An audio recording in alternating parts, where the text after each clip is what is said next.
yang berpikir bahwa ujian itu datang dari Allah gitu, Mas Ari. Ya, Ya kan? Sekarang pertanyaannya gini, kalau Allah Maha Tahu, ngapain kita diuji lagi, betul nggak? betul, setuju. Iya dong, kan dia udah pasti tahu ini bakal teruji atau enggak gitu. Betul, betul. Nah, jadi ternyata kalau kita mengerti, kenapa kalau dalam perspektif teologis Islam, Allah itu dibagi tiga gitu. Yang pertama, dia menjadi Rob, dia jadi Malik, baru dia jadi Ilah gitu. Makanya kalau di Islam pastilah ya, setiap sholat subuh tuh baca surat Anas, jadi nomor satu jadi Robbin Nas gitu. Nah, sekarang yang harus kita ketahui tentang Rob itu artinya dia memiliki sistem gitu. Jadi kasarannya gini, Allah ini memberikan sebuah wahana, sekolahan buat kita. Dia ngasih wahananya, dia ngasih fasilitasnya, dan dia ngasih hukumnya gitu, Mas.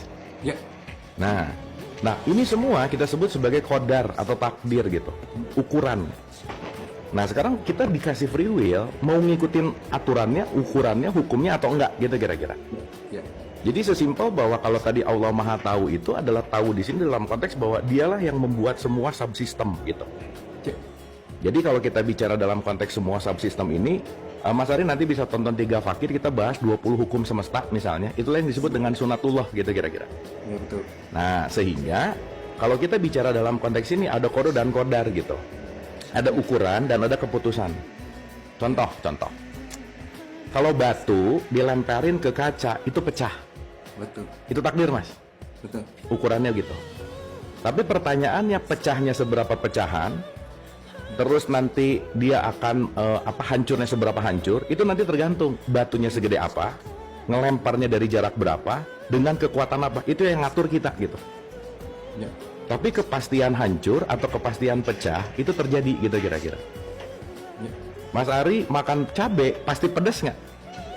ya, Pasti, itu udah hukum tuh gitu ya. ya.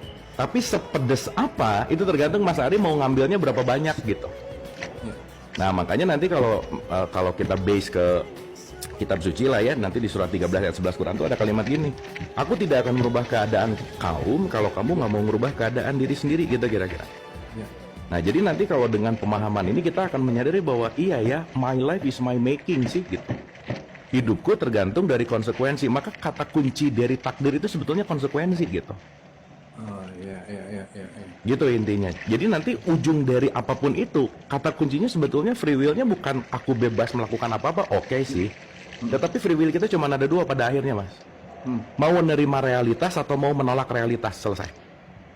Ya, betul. Itu aja. Jadi kalau misalnya kita berkonsekuensi, terus hasil contoh. Udah jelas saya nanam cabe, keluarnya cabe gitu. Betul. Terus begitu nanam cabe keluarnya cabe, kecewa. Itu aneh gitu.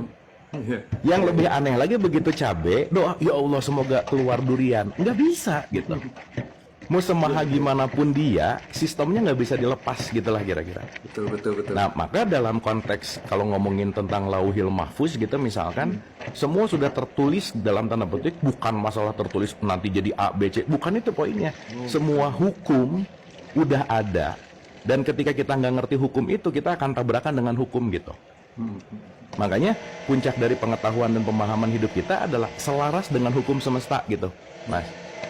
Gitu. Makanya kalau saya pinjam terminologi di Bali, itu ada yang namanya Trihita Karana. Harmony with God, harmony with nature, dan harmony with people gitu. Harmoni sama metakosmos, makrokosmos, dan mikrokosmos. Maka tiga-tiganya ini jadi esa gitu. Satu kesatuan yang nggak bisa terpisah gitu kira-kira. Ya, ya, ya, benar. Nah, jadi kalau tadi bukan masalah serba tahu itu bahwa akan jadi seperti apa, enggak. Tetapi ia pasti tahu kalau nanam cabai, keluarnya cabai gitu. Tapi sebanyak apa, ya tergantung kita strateginya gitu kira-kira.